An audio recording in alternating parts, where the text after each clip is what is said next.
بسم اللہ الرحمن الرحیم۔ جنات کے بارے میں حیرت انگیز معلومات۔ جن بھی انسانوں کی طرح ہی اللہ کی ایک قسم کی مخلوق ہیں جو آگ سے پیدا کی گئی ہے۔ بنی آدم یعنی نوح انسانی کی طرح ذی عقل اور روح و جسم والی ہے۔ ان میں بھی انسانوں کی طرح ان کی نسل بھی بڑھتی اور پھلتی پھولتی ہے، کھاتے پیتے جیتے مرتے ہیں، مگر ان کی عمریں بہت طویل ہوتی ہیں۔ ان کی عمریں ہزاروں سال ہوتی ہیں۔ جنات بھی مسلمان بھی ہیں، کافر بھی ہیں، مگر ان کے کفار انسان کی بہ نسبت بہت زیادہ ہیں۔ ان کے مسلمان نیک بھی ہیں اور فاسق بھی، البتہ ان میں فاسقوں بدکاروں کی تعداد بہ نسبت انسان زائد ہے۔ شریر جنوں کو شیطان کہتے ہیں۔ ان سب کا سرغنہ، جو کہ سب سے پہلے جن مارج کے پوتے کا بیٹا تھا، ابلیس نے حضرت آدم علیہ السلام کو غرور میں آ کر سجدہ کرنے سے انکار کر دیا تھا اور حکم خداوندی کی نافرمانی کی تھی، جس کی وجہ سے رانندہ بارگاہ الہی ہوا اور ہمیشہ ہمیشہ کے لیے مردود کیا گیا۔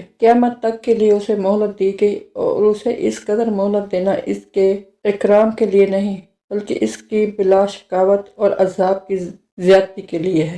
ابلیس کی طرح اس کی ذریت بھی مردود ہے۔ یہ سب شیاطین ہیں اور انسانوں کو بہکانا ان کا کام ہے۔ طرح طرح کی ترکیبوں کے ذریعے نیک کام سے روکتے اور برے کاموں کی طرف ترغیب دلاتے ہیں، تاکہ نیک بندے ان کے مکر میں نہیں آتے بلکہ لا حول ولا بیچ کر نیک کاموں میں مصروف رہتے ہیں۔ لیکن جو ان کے بہکاوے میں آ جاتے ہیں وہ آخرکار گمراہ ہو جاتے ہیں۔ اللہ تعالیٰ اپنی پناہ میں رکھے اور ان کے مکر و فریب سے بچائے، آمین۔ فرشتوں کی طرح جنوں میں بھی بعض کو یہ طاقت دی گئی ہے کہ جو شکل چاہے بن جائے۔ حدیث سے ثابت ہے کہ ان میں کسی کسی کے پر بھی ہوتے ہیں اور وہ ہوا میں اڑتے پھرتے ہیں، اور بعض سانپوں اور کتوں کی شکل میں گشت لگاتے پھرتے ہیں، اور بعض انسانوں کی طرح رہتے سہتے ہیں، لیکن اکثر ان کی رہائش گاہ بیابان یا ویران مکان اور جنگل پہاڑ ہیں۔ اسلام سے پہلے بھی عربوں میں جنوں کے تذکرے موجود تھے۔ اس زمانے میں سفر کرتے وقت جب رات آ جاتی تھی تو مسافر اپنے علاقے کے جنوں کے سردار کے سپرد کر کے سو جاتے تھے۔ کہا جاتا ہے کہ انسان کی تخلیق سے قبل دنیا میں جن آباد،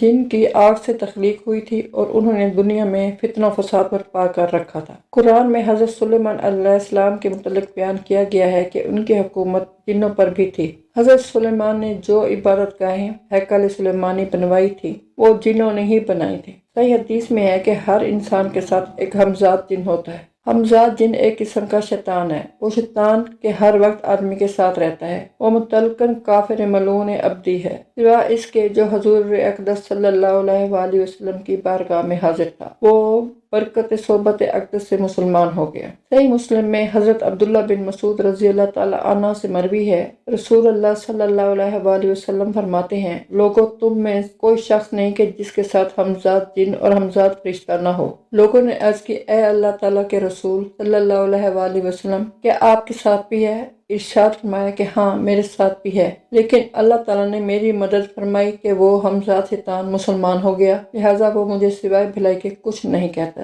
صحیح مسلم۔ اس حدیث کی شرح میں مرکعات اور اشعات المعاد میں ہے کہ جب کوئی انسان کا بچہ پیدا ہوتا ہے تو اس کے ساتھ ہی ابلیس کے ایک شیطان پیدا ہوتا ہے، جسے فارسی میں ہمزاد، عربی میں وسواس کہتے ہیں۔ ظاہر یہ ہے کہ ابلیس کے ہر آن سینکڑوں بچے پیدا ہوتے رہتے ہیں، مطابق تعداد اولاد انسان۔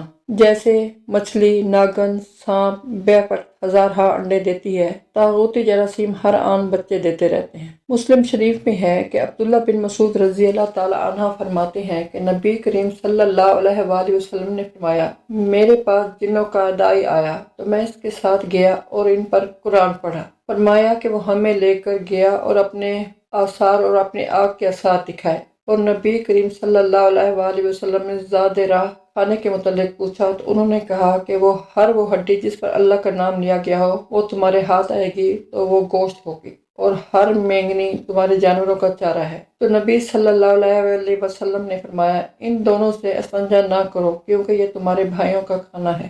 جس زمین پر ہم زندگی گزار رہے ہیں اسی پر وہ بھی رہتے ہیں، اور ان کی رہائش اکثر خراب جگہوں اور گندگی والی جگہ ہوتی ہیں، مثلاً بیت الخلاء، گندگی پھینکنے اور پخانہ کرنے کی جگہ وغیرہ۔ تو اس لیے نبی صلی اللہ علیہ وآلہ وسلم نے ان جگہوں میں داخل ہوتے وقت اسباب اپنانے کا کہا ہے، یعنی دعائیں اور اذکار۔ قبرستانوں اور ویران جگہوں پر بھی ان کا ڈیرا ہوتا ہے۔ اسی طرح گھروں کی چھتوں پر بھی یہ مخلوق رہتی ہے۔ اس لیے شام کے وقت سورج غروب ہوتے وقت نبی اکرم صلی اللہ علیہ وآلہ وسلم نے چھوٹے بچوں کو چھتوں پر چھوڑنے سے منع فرمایا ہے۔ اللہ تعالی ہمیں تمام شیاطین سے اپنی پناہ میں رکھے، آمین۔